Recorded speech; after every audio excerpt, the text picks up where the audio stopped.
siz qimmat brendli kosmetika ishlatgisi keladi, lekin turmush o'rtog'ingiz pul bermaydimi? Bunga menda yechim bor.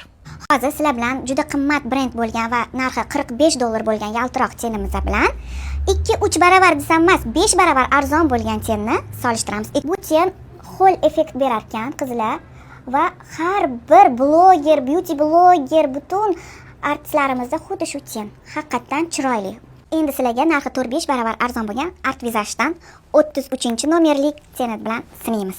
Ishoninglar, men buni sinab ko'rganimda hattoki o'zim ajrata olmay qoldim. Ko'rasizlar? Farq bormi? Nima deysizlar? Bu ko'zimda $45lik ten, bu ko'zimda 5-6 baravar arzon bo'lgan ten.